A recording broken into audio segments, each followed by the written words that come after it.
Here we go. Here we go. Here we go. This is not the smartest guys in the room. I see Tom, which makes me happy. How you doing, Tom? I'm doing well, buddy. How you doing? I'm doing good, man. I got new equipment, new phones. I haven't hooked them all up yet. I got I got new microphones I'm not using yet. I look at them and I'm like, huh, someday I'm going to use that. I just haven't done it yet. So, yeah, it's good to see you. Nice, nice. Well, I'm excited to hear that you got some new equipment. I'm assuming that at some point we're gonna end up on a call where you're gonna be asking me how to hook it all up. Yeah, how do I hook this up to this? And why I'm missing a wire, I'm missing a nub, whatever those things are. The nub. Yeah.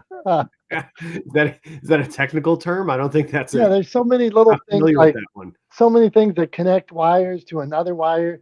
Like you're like, what the hell is this thing? And yeah, so I That just looks have a like a whole USB-A to USB-C adapter. yeah, I have a whole drawer of things that hook up from one cord to another cord.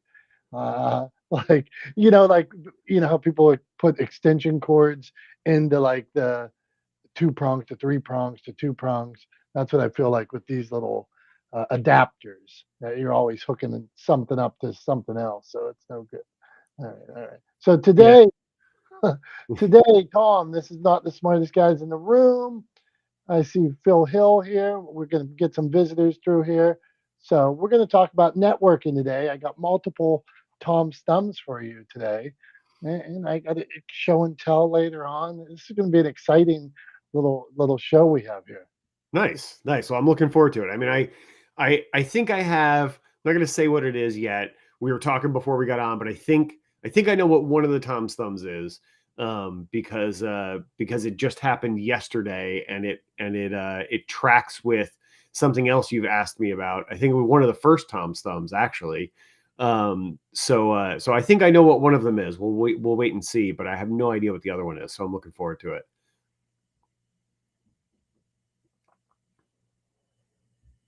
Oh, you're on mute, buddy. Nobody can hear you. Here I go. I'm waving to people. I'm telling them it's been nice to see you, and because we've been on summer hours, so everybody, welcome back. Phil Hill, come on up and talk to us. Anybody that wants to come through, send us a message on LinkedIn. Where are we at today, by the way, Tom? Where do we stream? Yeah, we're streaming on YouTube, Facebook, and LinkedIn and Twitch. So that's where we're streaming today. And yeah, that's where we stream every episode. So we're all over the internet, so to speak.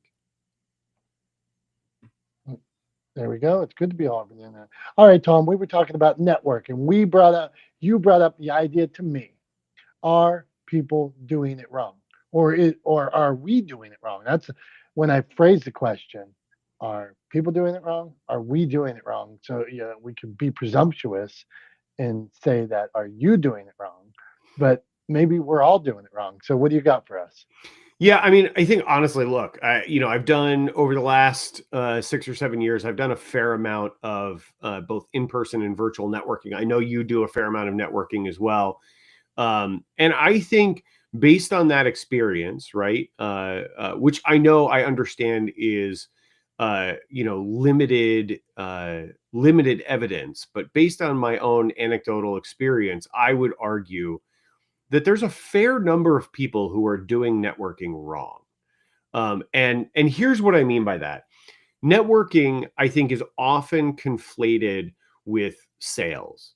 There's a lot of times when I've been in networking rooms, whether it's virtual or in person, when I've been in a networking space, and there have been people who were there clearly attempting to sell people in the room, right?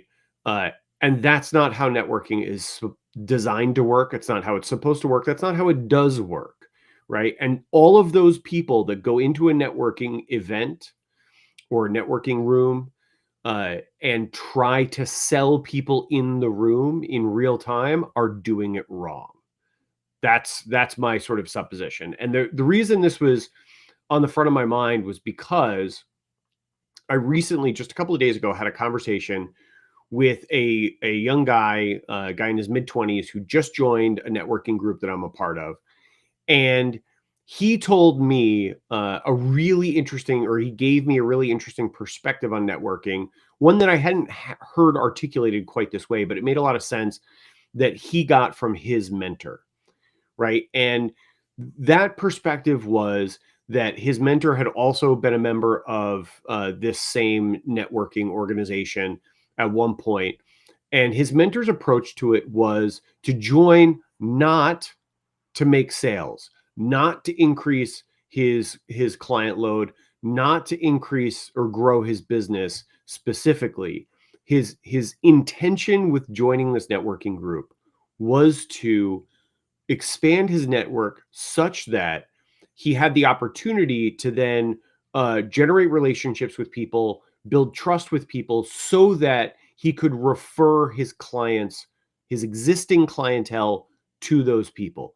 He's somebody in the financial planning industry, right? Financial management, and he would often get questions from clients, or things would come up in conversations with clients where it would be clear that they needed some other assistance, right? They needed a contractor, they needed someone in the trades, they needed an attorney for a real estate transaction, or what have you, right? They needed somebody with particular expertise. And so this guy joined this networking organization to meet those people, so that whenever it came up in conversation with a client, he could simply pull out his phone and say, I got a guy for that. Let me give him a call and see if we can get you in, right? Just to add value, to increase his customer service, right, for his existing clientele. And ultimately, it led to two things. One, it led to him growing his business, improving client satisfaction, getting more referrals from clients, right? And ultimately splitting off and starting his own company as a result of it, right? But it also led to him ultimately uh, getting clients from that networking group, because he gave out so many referrals that ultimately people turned around and said, you know what, I'm going to refer people to him if they need financial planning, financial management, retirement planning, whatever the case may be. And so it ended up doing exactly what those people who do it wrong are trying to do, right? It ended up growing his business, but there were two key differences. One, he didn't try to sell anybody in the room, right? And two, he committed to playing the long game, which I think is the other place where a lot of people get it wrong.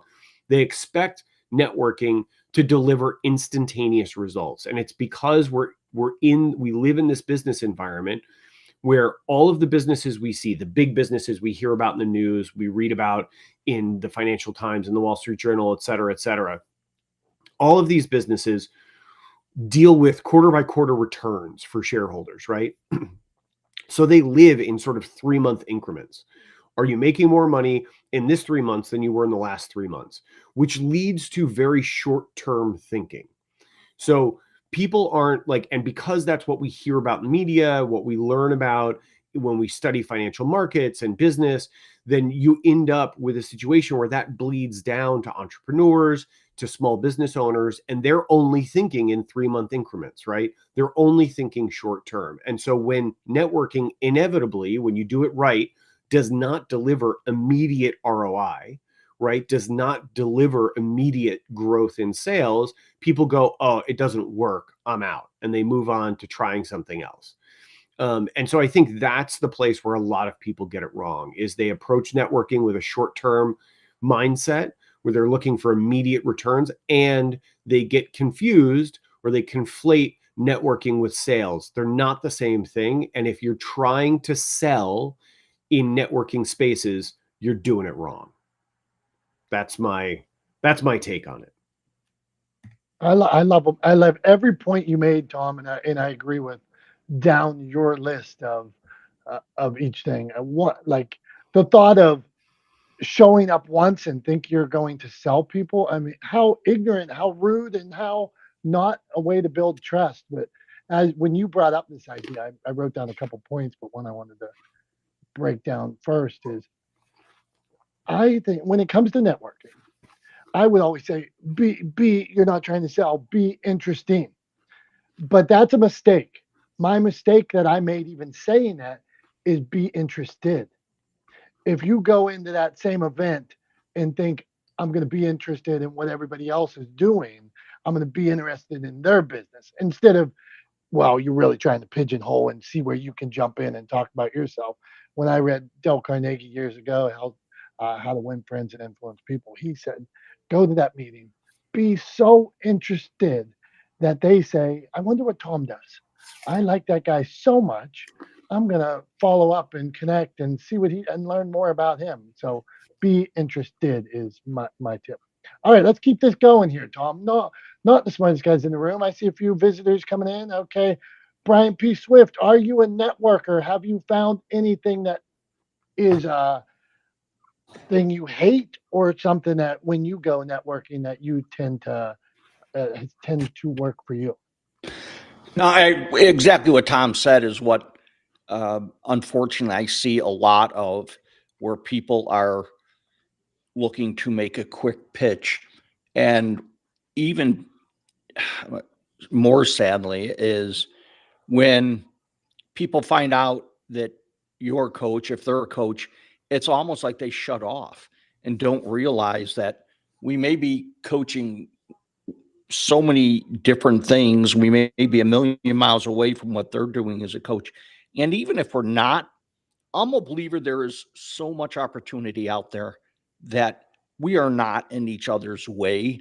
If you want to be successful, you're going to find a way despite being in the same room with 10 other coaches. That's where you've got to set yourself apart and be different and understand people are going to navigate to you based on so many factors, and it doesn't matter that you're in the same room, but that quick pitch before they almost get to even know you, or and if you think about it, how much can they get to know you in some of these networking sessions? But sit back and, to Tom's point of the guy going to just use people as referrals, he just, and Tom, you talked about this all the time, the principle of reciprocity. That's what he was creating, right? Was that I'm going to do for you before you do for me. And I've said it for 40 years. The way you get what you want out of life is by helping others get what they want out of life. And by that giving, which I know you guys are a big proponent of doing. So um, a lot of people have a lot to learn about networking the right way, at least. So I appreciate the opportunity. I'm complete. Tom, since reciprocity came up, you want to jump on that? Yeah, no, I appreciate you pointing that out, Brian. You're 100% right. I appreciate you pointing it out because it kind of teased me up to kind of go off on a little exposition on something that I love to talk about. So thank you for that. Thanks for the tee up, even if that wasn't your intention. But it gives me the chance to talk about that reciprocity, that rule of reciprocation, right? Which is kind of the foundational idea behind the core principle of legendeering, which is to lead with value always, right? And the idea is that it's that situation we've all been in as adults at some point in our lives, where we're out to dinner with a friend, the check lands on the table, your friend grabs the check, and they say, "I got this one, dinner's on me," right? And you always do the dance. You do that sort of inevitable, like, "Oh, come on, you don't have to do that. Let me get my half. Let me get the drinks. Let me get the tip," right? And you try to negotiate your way into paying for part of the check, but they insist. And so ultimately you give in, you decide to accept the gift. But the rule of reciprocation says that you cannot take or receive without giving in return. So you don't just accept the gift. You actually make two decisions side by side, and they come out in the same breath. So it doesn't feel like two separate decisions, but you say, "Okay, thanks so much." Right? I really appreciate that. That's very nice of you. That's your way of acknowledging acceptance of the gift. And then in the next breath or the next thing out of your mouth, the next thing you say is that second decision, which is, "But the next time or the next one, it's on me." Right? And that's your decision to reciprocate. And Brian's 100% right. That's exactly what that gentleman was doing, whether he knew consciously that he was doing that or whether it was more of an unconscious motivation, and he felt sort of he was doing it out of altruism, the end result is the same, right? He was basically creating a situation where for his existing clients, he was stacking value for them. He said, not only am I going to provide you the services that I'm being compensated for, but I'm going to go above and beyond, and I'm going to deliver things for you that you're not expecting, aka I'm going to buy you dinner every chance I get. Every opportunity that presents itself, I am going to jump out in front, grab the check, and pay for dinner. And I'm going to do it over and over and over again.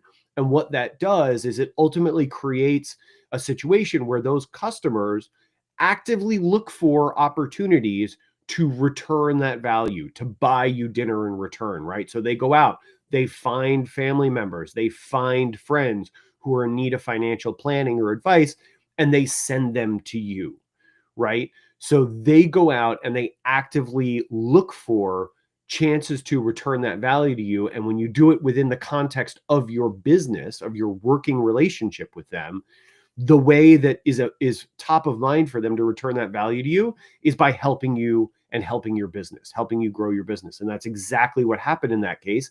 Is that guy ended up growing his business enough that he was able to step out on his own and open his own office, right? Open his own business, become his own boss. So it's an incredibly powerful way to do it. And I really appreciate you putting it out, Brian, because I think it's a great point to hit on, that networking really is all about developing those mutually beneficial, reciprocal relationships where you are genuinely interested in the people that you get to know. You have genuine relationships with them.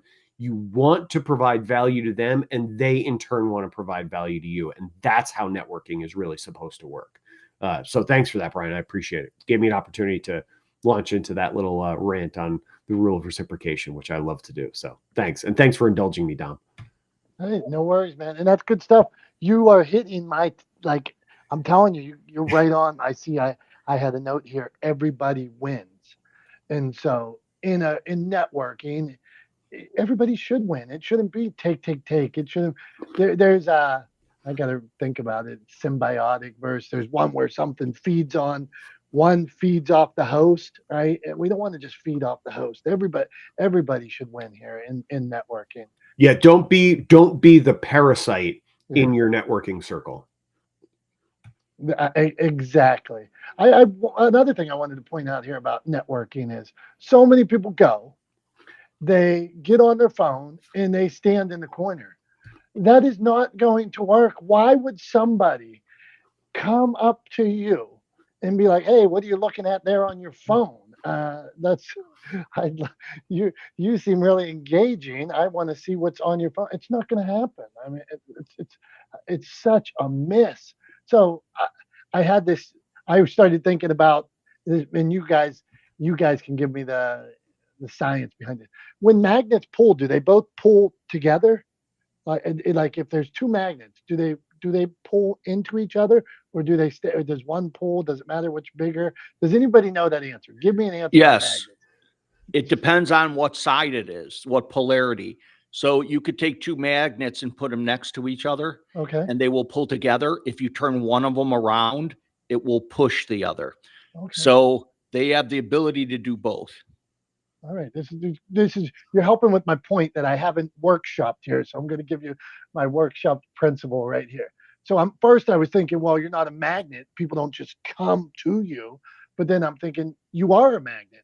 What you put out into the world is actually what comes back to you. So if you sit in the corner looking at your phone, nobody's coming over. If you go and introduce yourself and say, what do you do? And you're on this side of the room, telling people, asking them how you can help you. That's probably some good polarity, Brian. Is that polarity? I believe so. Yes, it is. I mean, we all have the ability to push away or pull into, right? And a lot of it is not just what we say, but as you stated, how do you show up to a room? Are you standing with just look at body language. Are you making eye contact? Are your arms crossed? Do you have a smile on your face? Things that a lot of us have to be very consciously aware of. I know I do. I tend to, not be as aggressive in networking situations as I probably should be, but I try to look approachable. And I think that's important. I'm complete. Good stuff, Mr. Swift. Thanks for being here. Thank you all for being here. Okay, we're going to roll to our friend Madison. Madison, as you may be new to networking, are there any things that you fear or any things that have worked for you or when you walk into that room or when you're considering networking? What do you got for us? Well, I think the biggest thing that I fear is, just showing up with my expertise and using my expertise to make connections with people, because I am newer to this industry. And so, so it can be easy to discourage yourself from networking because you think, oh, well, I haven't been doing this for long enough. I don't know as much as these other people. I might as well just sit here and listen. But I think what helped me, especially at Creative Con, was just sort of making connections based on what interests me, what interests the other people, just getting to know people first, and then sort of calling on your expertise or then sort of explaining what it is that you do on a professional basis, getting to know people on a personal level. At least that helped me be less nervous about speaking up, raising my hand, that sort of thing. Good stuff, Madison. A nice plug for Creative Con. Everybody get yourself to Creative Con and in the Creative Con community. Okay, let's see here. Tom, I'm reading notes in the back channel. So listen in the back channel. At one point I said, Tom, this is the weirdest question. I said, want to roll around for a bit. And I meant like, should we go through everybody or should we go to a Tom's Thumbs? And then I thought to myself, that is a weird question asking Tom if we should roll around together. So Tom, what's the process here? You want to hit? We got 2 Tom's Thumbs today, so I gotta move things around here. But I thought our crew might like these. Yeah, so I think you said let's go to after Madison. Let's go. I think let's do the first Tom's Thumbs because we've got 2 of them to get through. I'll try to be. I don't know what they are, so I'll try to be quick with both of them, I guess. We'll get through those. We'll go to Jason and Dr. Tachi to get some feedback from them on networking. And then I think on the backside, after we get through everybody, get sort of initial thoughts and feedback on networking, then I think we could go around. And one of the things I wanted to ask or one of the things I wanted to talk about, which I think is a good sort of topic to lead into, is good questions, like conversation starters, ways to like start a conversation in a networking environment, other than walking up to someone and asking, so what do you do? Right. Which is just sort of like, I'm sorry, but like kind of like the most basic, standard, uncreative question I can think of, right, is just sort of like walking up to someone and going, so what do you do? Right. So like, I think on the backside, once we get everybody's sort of initial thoughts on networking, we work through the Tom's Thumbs or whatever, we can go around and everybody can kind of give their favorite or their idea for like a good creative conversation starter question that'll maybe arm all of us the next time we're in a networking room to have some good ways to start conversations that feel different and are more interesting than, so what do you do? Beautiful. Okay, so here it is. First of the Tom's Thumbs. Somebody asked me a question in the back channel, and that question is going to come up later. So get ready. Okay, and this is a good place to go right after Madison, because you and Madison were arguing a few weeks ago. We talked sausage, biscuits, and gravy, and Tom and Madison did not agree on who had good sausage, gravy, and biscuits, and there was a back and forth. So, and right now we are going to talk about a company that served good food that decided to change their logo from whatever it was to, a more simplistic logo. So Tom, what do you think about the rebrand, non-rebrand back to other brand? That is what you got to give me your take on. Go on. I mean, we're just talking about the Cracker Barrel rebrand, right? Like, well, it's Cracker Barrel rebrand because it's already rebranded back. It's already rebranded. Did they go back? They went back already? They went back, and it says like same great taste, you know. They But rejected the woke. all Yeah. right, So let's go. All So right. yeah. So basically, all right. So the whole thing is stupid, right? Like the whole thing is dumb because it never should have happened in the first place. Like, and don't give me like the new logo was woke. It wasn't woke. It was just a bad logo. Like I don't want to hear the whole like woke lame argument. Like boo hoo, cry me a river, you snowflakes. Like because you don't like the logo, now it's woke. Everything you don't like is woke. I don't want to hear it. That's just lazy. It's intellectually lazy because you don't want to spend the time to come up with a good argument, right? So, like, the whole thing was stupid. The outrage was dumb, right? And the rebrand was dumb. It was unnecessary. It didn't make any sense. And it was crappy. It wasn't even good.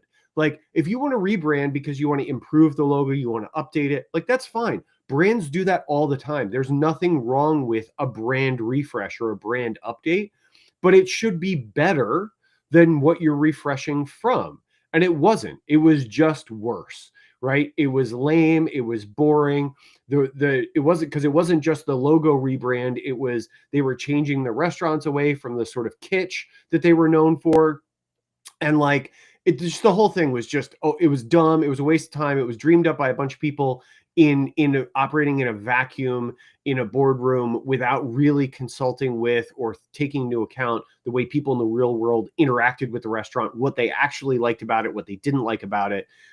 They weren't trying to serve their customers. They were trying to stroke their own egos, and that's what they get for it. So like the fake, spare me the fake outrage over the woke logo. I don't want to hear it. It's tired. It's dumb. It's intellectually lazy. It's a bad argument, right? It's a bad faith argument. So don't give me that. And then on the other side of it, if you're going to refresh the brand, if you're going to update the logo, at least make it an improvement. It can't be worse. And, you know, I, for one, if I'm going to go to Cracker Barrel, when I pull up in front of it, I want to see a cracker and a barrel on the logo. So that's all I got for Cracker Barrel. Both the rebrand and the outrage against it both get a thumbs down from me. A double thumbs down on the first thumbs thumb. Okay. Hey, I want to ask. KFC changes their logo all the time, and they got the Colonel's doing karate on the new. No, but Colonel can do whatever he wants. Colonel does karate. Colonel does all this weird stuff. Like, how come Colonel can get away with everything, and and you know somebody changes their sign and they get so mad? I don't know. Colonel has carte blanche. Okay, not it's not crunchy enough though. I'll give you that. Okay, not the smartest guys in the room. Okay, that was Tom Sum number one. Jason, we're talking about network and now bad logo, now bad rebranding. What do you got for us, Jason? There's a lot to unpack in this conversation. I mean, first of all, like Crackle Barrel, going for a rebanding stage, it's not for your personal opinion, whether you like it or not. It's really the logos. Do your eyes actually attract to that? I mean, if you've been to a Cracker Barrel to go eat, what are they known for? Are you really paying attention to their logo? Most likely not. But if it's an aged logo that maybe needs some updates, I mean, that's their choice. I mean, Coca-Cola, Pepsi, there's so many brands out there that have experimented with their logo change. And sometimes it was a hit, sometimes it's a miss. But well, I'll bet more than likely Tom is not a patron of Cracker Barrel. Their kind of food is not what he would be up for. So asking him would be an unqualified response. But if you're asking him personally, like, how do you feel it? Of course, that's what you're gonna get because he's not their kind of patron. He's not their kind of customer. But for ones who do and who may be interested and who've never even heard of the brand, um, some people may not like those colors of that orange and that yellow from the 70s or 60s, and some people might. Here's a great example about those colors. If you look at Julie's picture right now, and you look at the framework of her picture and the way that everything is placed in her picture, to me, visually, it's a pleasing. So she's putting her personal image in front of that. It accentuates her figure, it draws you in. So when Cracker Barrel did their logo change, it's using the same color scheme. It may work for some people and it may not. Now, as far as networking is concerned, networking is like twofold: networking, and I was listening to reciprocity, and then I thought of the word endorsement. So reciprocity is the privilege that you're going to exchange for that means, right? And then endorsement is you gave the approval. So when you go to a networking event, what is the event about? I don't never ask, what do you do? I bring up something that was either brought up in the speech or something about the event that I'm noticing, and I let the interest feed the exchange. The interest is, like you said, with how to meet people, or how to meet friends. I know what you're trying to say, but I'm getting stumbled here.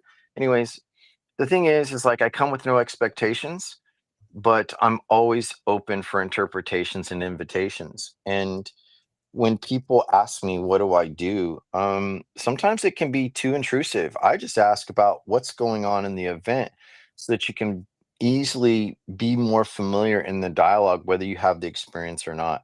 And networking is just an opportunity. But there are a lot of people who go to these events expecting outcomes, and they fail miserably, or they have a weak sense of network within the people that they know that are diverse in their experience and their expertise. So networking to me is an opportunity without expectations, but I always look about what I can give and what I can take away all at the same time. So that's where I stand. Jason, appreciate you, my friend. Appreciate you being here. Hey, and Jason gave me a shout out in one of his TikToks, so I like him even more. Appreciate you, buddy. All right, not the smartest guys in the room. Networking. Are we doing it right? Are we doing it wrong? All right, we hit on Cracker Barrel there. I gotta say, the sign sucked before, and the sign sucked when they rebranded it. I mean, I can barely see the guy. I can barely see the thing, so I don't get either of them. Go. That's my take on it. They can't get it right. Okay, not the smartest guys in the room. What networking? Are we doing it right? Are we doing it wrong?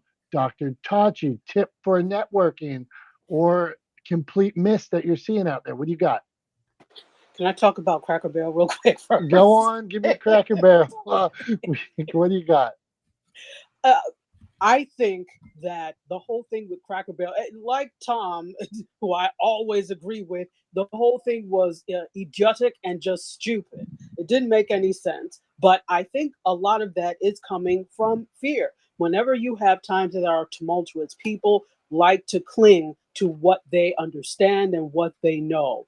I guarantee most of the people who eat at Cracker Barrel don't look at the logo or the sign or don't give two dams. However, the moment you change it, you're now changing something that I know, but you really didn't know it in the first place, but it represents something being taken away. So I think that's where a lot of the uproar is. And not just that, like, again, the redesign of the inside, it's something that's being taken away because people in general don't like change. So some factions have just chosen to make it more about something that it's not.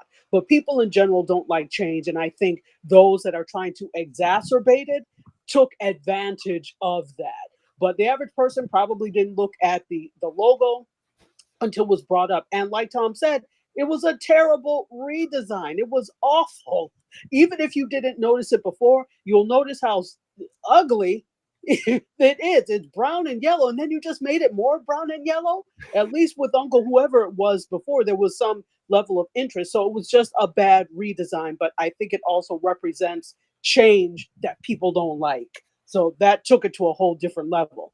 Now, in terms of networking, this has probably been said. I don't know if it was said before I got in, but know what your purpose is in networking. Sometimes people go to not just networking events, but events in general, and they have no plan or no purpose. Sometimes you don't need one. But if you're going to network or you're going to a specific networking event, it follows that you're probably going because you're looking to get something out of it. What are you looking to get out of it, right? So understand your purpose there, or there's no purpose in you being there. And then in terms of making connections with people when you are networking, one thing that to keep in mind is, like, of course, if it's a regular networking event, then you have the time to do it. But when you go to something like a speed networking, you're switching, right? And you don't have a lot of time. So if you sit there talking about what you do and all those types of things, you're wasting time. So to lead with something that is not that, because inevitably everyone is probably there representing not just themselves, but a business or something to that effect, depending on what type of networking event it is. So definitely, like Jason was saying, read the room. What kind of event is it? What was said that you could spark further conversation that is not about what you do? That is that, because again, that's the default first thing. And then I find, for example, for me, what I do is kind of a little bit unconventional. There are people doing it. And yes, I'm also a professor, but that's not the main thing I do. I'm also a content creator. I have a network and that's not something that a lot of people can identify with. So I say they're like, oh, and they don't know what to do with it. So it's a waste of time. So I'd rather spend that time making connections on some other conversation piece, if that makes any sense. And that's what I have to offer.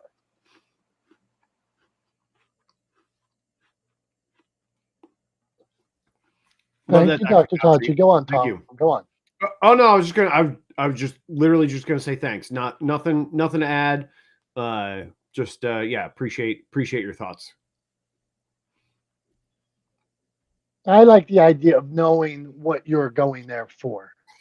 Sometimes I will go in with the idea, I'm at this event. I need to meet this person. I'm going to try to get something in front of them. I'm going to see how many people I can miss. But I also enjoy the point of, I forgot what I was going to say. So forget it. That's how I blew it. Okay, we're going to Julie, and then we're going to Julie, and then we're going to put a button on the Cracker Barrel thing with Swift, and then we're going to go to another Tom Stump. So a dual Tom Stump.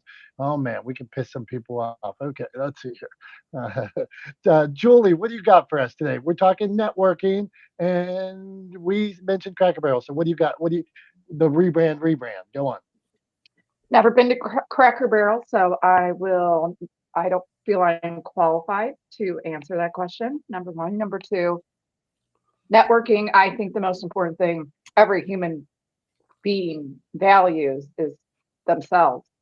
So whenever I go into networking, it's about starting with that compliment, starting with that connection, and it's all about them. And I would say 90% of the time, the conversation will come back to you. But in general, I believe everybody just wants to talk about themselves 24/7. And maybe you can see a little bit of that on Clubhouse if we use that as a case study. That's all I got. Signing out from Vegas, day Yeah, 5. kick some butt out there, Julie. Good job. We Right. appreciate you being here. Do some networking. Julie's high level networking. She traveled across the country to network. Okay. So, Brian, put a button on Cracker Barrel, and then we're going to another Tom Thumb. Everybody gets a space here. So, you brought that up. Go on. 30 seconds. Give me 30 seconds, though, my man. What do you got? Well, I mean, I agree with Tom and Dr. Tachi on it's such a silly topic. I've eaten there. I don't think I could tell you if the logo, I probably wouldn't have noticed if the logo's been changed or not. I don't go there because of the logo. I go there because of the food and the service, and it's somewhere different occasionally. So it is kind of silly.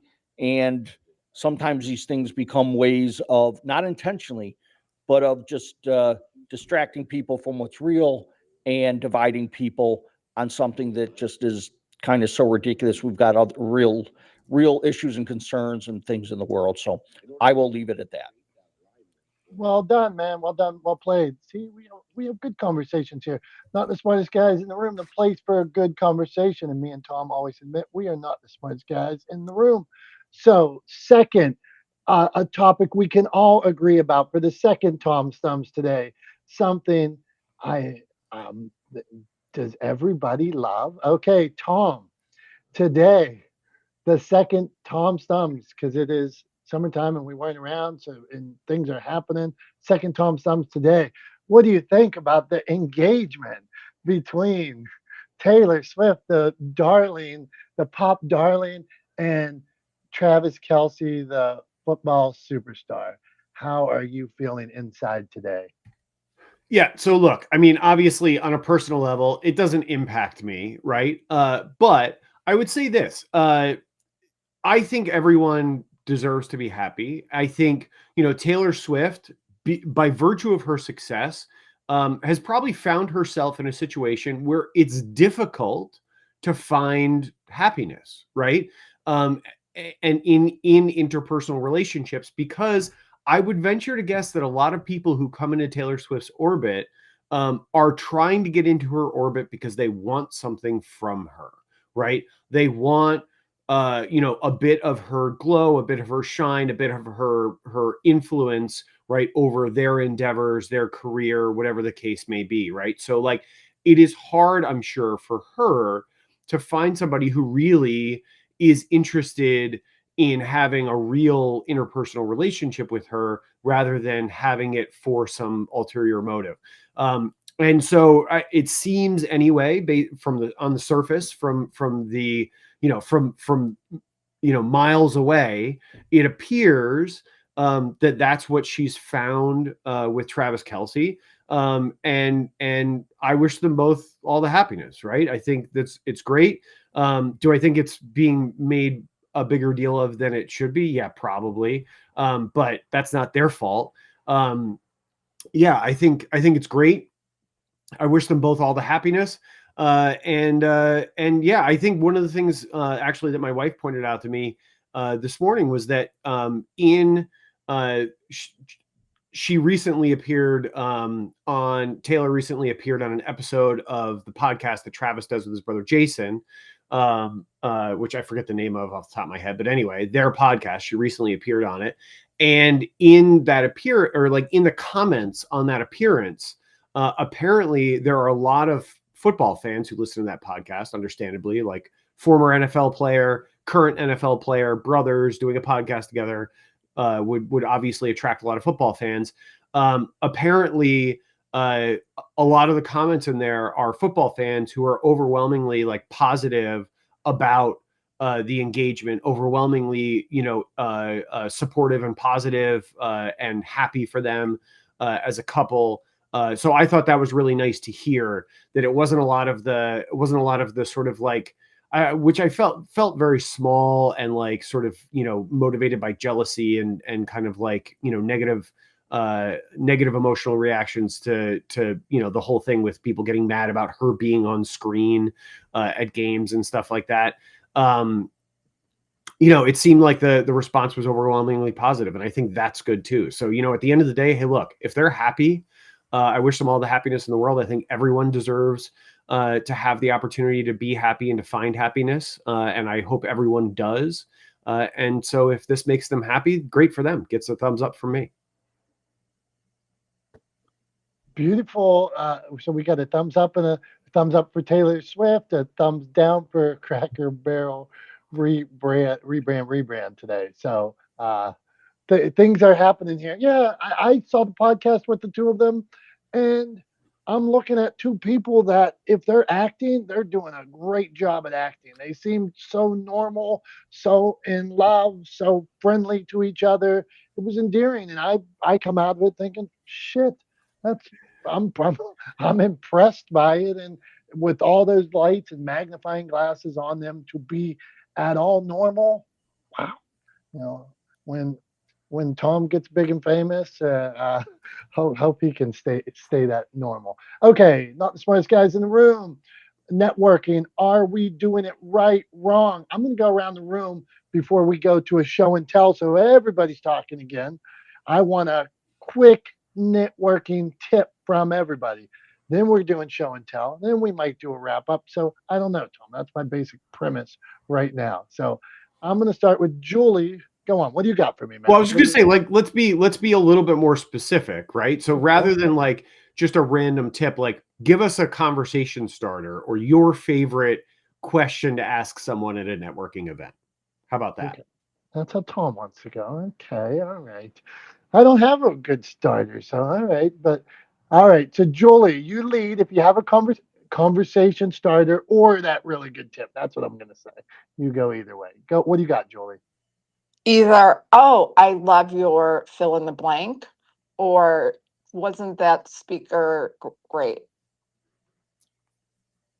If you're at a networking event with speakers, like, oh, I love your purse, or I love your blah, blah, blah. It's harder with guys to compliment guys, but it's easier with women. Oh, that's a good point, Julie. I mean, you could, I might know people, I may be familiar with somebody's work and not know them. So if I'm walking up to them, loved you on this show the other day, loved your billboard, loved this. Wow, that's really cool. Or like you're saying, love your shoes, tie, whatever. So I get that. Okay. Dr. Tachi, what do you got for us? Coming back for Dr. Tachi for a tip. There you go, Dr. Tachi. What do you got? Okay, I'm sorry. I had to step away for a minute. What am I doing? Yeah, see, that's how we do it. We try to mess with people. So we were saying, Tom wanted, if you're at a networking event, do you have an engagement line, kind of, something to get them engaged other than what do you do? Or I said, give me a good tip. So come on, what do you got? Okay, I'd have to think about an engagement line, but I'll go with the tip I gave before to know what your purpose is in going there. So have that ahead of time. Yeah, so true. Well done, Dr. Tachi. Jason, what do you got for us, man? My number one tip is take the last 5 minutes before you actually exchanged a word with that person and notice what drew you to actually connect. It could be a quick brush or something you heard in their conversation or something that you noticed, and you look at the actually what's drawing you to to a person or group, and just begin with that. Notice real quickly why you just got in that sphere to actually start engaging. Um, and the reason why I say that is because when I was a waiter, learning to approach any group of people or just person about, you already know why you're there. It's the network. Okay. Well, what if it's a network for podcasters? Let's say we're going to Creative Con. Hey, great to be at Creative Con right now. And I'm really enjoying the environment, but I'm really curious. Are you into podcasting, or are you into, what's your thoughts about this event so far? Or what are you looking? Are you going to be a presenter? Find something that's socially cueing to them that you're interested in them. So, um, but that also, I left the question is like, well, what's the greatest thing that you ever took away from a networking event that still sticks with you now? That was the question I had, like when I was mentioning in the chat. So that's where I stand. Good one, Jason. And it's a good thing to think about. What did you take away that? So, And Madison, Dom, can I ask you a question? Like, is it different networking? I'm not changing the subject, but I'm just listening to Jason. Is it different if you're networking? Let's say you see Travis Kelce at a networking event going up to him. Do you do the same thing? uh, I'm going to jump out of line and steal something that Dr. Tachi said that I was thinking I forgot earlier. So you have that moment in time. You need to know how much time you have. If you're short-term messaging versus if you're in a networking event where you have 20 minutes to talk to somebody, or do I have one line? Am I in an elevator? Do I have, so if I'm going up to Travis Kelce at an event, man, I'm coming out quick. I'm coming out guns blinging, guns blazing. I'm saying, man, you should act more. I'd love to talk to you about it someday. I'd already know something they're passionate about it. Oh, got a story. You should act more. I've got a story I'd love for you to see. Whatever. Do I know something? Oh, I hear you love animals. I hear you love animals. Oh, I'd love to talk to you about this. Have a great day. It's got to be so quick and memorable. So, but that's a tough shot, Julie. So it's a tough, quick shot, but you take it when you get that opportunity. You take the shot. So that's what I got for you. Julie came off and came back on. We'll go. Oh, no, I was just going to say you do the research too, and you have to be bold. Like Dom knows, like this weekend, I just like took a huge leap and was like, just did a major ask, and they actually said yes. So you never know. The worst they can say is no. Shoot your shot. Go big. Okay, Madison, tip. What do you got for us? Well, maybe this is like too simple, but some version of what brings you here without saying that, like something to get at, like who the person knows there, or is there a specific speaker that they're looking forward to seeing, or a specific topic that they were hoping to discuss, something like that can sort of open them up to a deeper conversation, I guess, professionally. So you're digging in over what they're looking for at event. Yeah. Okay, Something there you along go. those lines. Starting a real conversation. That's what it seems like a good idea. Thank you, Madison. Okay, Brian, you're at an event. Or do you have a question? What do you got? No, I agree with being bold. I mean, that's the only way I got a chance to talk to David Goggins was by being bold. But I think my comfort level is revolving something around what's going on at that event. Whether it's talking about a speaker or asking a question about a speaker or something because you've done your homework and due diligence, bringing up something that you found out about them that kind of alluding to what you and Julie talked about. So be bold, and stay away from that mundane question they get asked all the time, no matter who it is. I'm complete. Well done, Brian Swift. Okay, Tom, you got a tip for us. Come on, man. Or the question. Since you wanted to start with question, you better have a good one. Go on. Yeah. So I've got kind of two options for you. So one is, I think anything that is sort of appropriate or a good topic for like Tom's thumbs, right, is probably a good question for a conversation starter at a networking event. If you want to be a little bit different, if you want to stand out in people's memories, and if you want to spark a fun, interesting conversation with them, maybe ask them what they thought about the Cracker Barrel rebrand, right? Or maybe ask them where they fall on, Travis and Taylor's engagement, right? Like those kinds of questions that are a little bit out of left field, but are in the sort of public zeitgeist at the time, are great ways to get into a conversation that's relatively low stakes, could be a lot of fun, could be funny, right? And will create the opportunity to sort of develop a relationship off of it without kind of falling into the trap of what do you do, right? And the other thing I would say, and I think maybe, although I think he just popped out of the room, I think Jason may have said this years ago when we talked about networking another time in this room, before we had kind of rebranded to the show and not the smartest guys in the room, when it was just a Clubhouse thing. Back in the day, we talked about networking, and I think it was Jason who suggested this question that he likes to ask at networking events, which is to just walk up to somebody and kind of cold out of nowhere say, ketchup or mustard.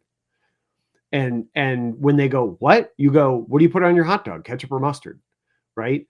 And it kind of opens up a conversation, could go in a lot of different ways, and can give you the opportunity, if you're like me, to say mustard's the only right answer, unless you're under 12 years old, which is the only circumstance in which it's okay to put ketchup on a hot dog. So if you're a child, ketchup on a hot dog is okay. If you're an adult, it's got to be mustard. But yeah. So anyway, those are my thoughts. What do you think, Dom? Mustard. No, Tom, I think we're rolling on. I think it's time for show and tell. And I mean, sounds good to me, man. I just didn't know if you had another question you wanted to throw out. I jumped in and stole a tip, so yeah. Research right. your shot. Yeah, go. All right. Well, what do you got to show and tell us about? Okay. Well, so I posted on LinkedIn the other day. I was at a store and I posted there was a giant carton of iced tea. And when you live and you're near Pittsburgh, there's only one iced tea, and it is Turner's Tea. Turner's Tea, the greatest iced tea, the greatest sweet tea. The diet tea is great. Everything Turner's has is great. So I posted a picture and I said, man, like, make your supporter, hopefully your supporters are as passionate as I am about Turner's Tea. Tom, with his big head, uh, brought up, he was like, what about Turner Hill or Turkey Hill or some alternative iced tea that can't even be said in Pittsburgh? And so I even asked Turner's Tea what they thought about it, and they commented. So they were mad at Tom as well, the company. But today I wanted to show you. See Turner's Tea. This is the diet Turner's Tea. It comes in gallons. It is the best sweet tea there is. I go through them by the gallon. When I made anything that floats a couple years ago, I put gallons of Turner's Tea on the bottom. So I wish you could have some of this. I had to open a new gallon because I didn't want to bring open the half-gallon one. But Turner's tea, the best iced tea, they call it in Pittsburgh. Which I don't consider myself a Yinzer, but my son says we are. They say it's Yinzer fuel. So my show and tell today is this Turner's tea by the gallon. I'm gonna take a sip of it for you, Tom. Wow, is it good? And I will say you can even mix it with Jack Daniels and Jack Daniels honey, and it's great. That's real fuel. But Turner's tea, the only iced tea of champions. So that is today's show and tell, Tom. What do you think? I kind of feel like you're sort of you're butchering of or kind of forgetting Turkey Hill. It feels slightly disingenuous to me, because I'm pretty sure. I mean, I might be wrong about this, but I'm pulling up a map right now to try to fact check myself in real time. I was under the impression that Turkey Hills were all over Pennsylvania. Turkey Hills. When I go east to Somerset to the more rural areas, I see some Turkey Hill out there, but I mean, I cannot compare it to the beauty of Turner's. I will say I Okay. went to Chicago and they got no good sweet tea out there, so they need to step up their game. All right, so I will say this. I will accept the stumbling over Turkey Hill as not disingenuous, like that was genuine, because I just looked it up on the map, and it looks like the most western Turkey Hill is in like Harrisburg. All right, so like they don't go any further west than that. I thought they were statewide. They're not. It's just Eastern Pennsylvania. And I went to college in Eastern Pennsylvania, and where I went to college, and one of my college roommates who grew up in Eastern Pennsylvania, was a huge Turkey Hill stan in the same way you're a Turner's stan, right? So like there is like Eastern Pennsylvania has Turkey Hill, and they do all the iced teas.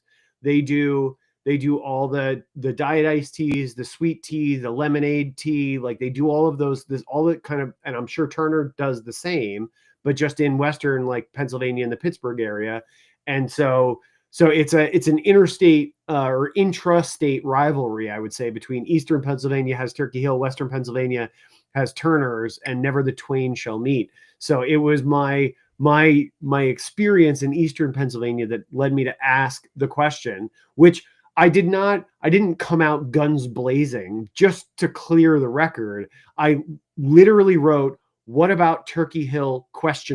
That was it. That was the whole comment that sparked this anger from Dominick, this outrage, and him bringing the Turner's brand in, and Jim Ajay got on board with it and was giving me grief.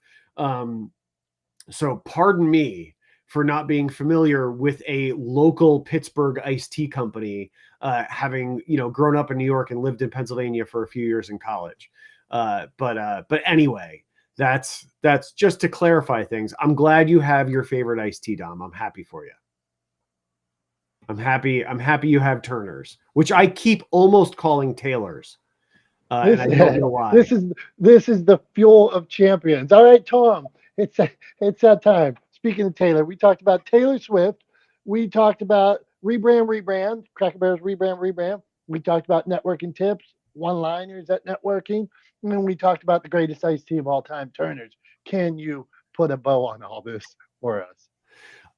In less than a minute, absolutely not. But what I will do is I will give one final tip, one little add-on to Dr. Tachi's tip earlier, to make sure that you know your purpose going into a networking event, right? And I think that's a really good tip and something that's important.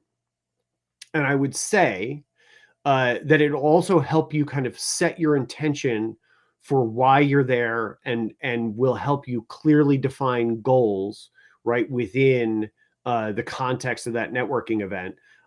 So whatever the case may be, whatever your goals are, whatever your intention is, just make sure, put it through a little filter, just make sure that it's not sales, right? Because sales should never be your goal going into a networking event. If it's a real networking event, sales should not be your goal, right? And then I think also the goal should not be inward focused, right? It shouldn't be about you. It shouldn't be about your brand or your business, right? Your goal going into a networking event, I believe, should be to learn more about the people there, about other people's businesses, about them, right? And to build relationships. And I think if you go into any networking event with those goals, centered around any of those goals, building relationships, learning about other people in your area, learning about their businesses and their industries, I think you're going to find success over the long term. Remember, networking is not a short-term game. It is a long game. You have to keep at it in order for it to pay off in the end. So that's what I'm going to leave things with.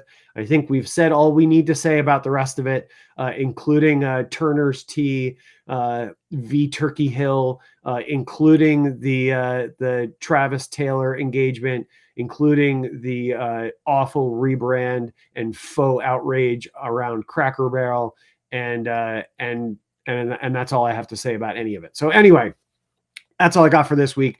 Thank you guys so much for being here. We really appreciate you. You guys are the reason why we do this. You're the reason why we show up every week, every other week during the summer, because, got to have summer vacations and stuff too. And we've all got things going on. But anyway, we appreciate you guys. We love you guys. We thank you for the opportunity to do this for as many years as we've been doing it now. I'd have to actually stop and do a real count. I'm not even sure anymore, but we appreciate it. We love you guys, and we will see you soon. Until then, for Dom, I'm Tom. We are not the smartest guys in the room. Have a great rest of your week. Have a great weekend, and we will talk to you guys next time. Bye-bye.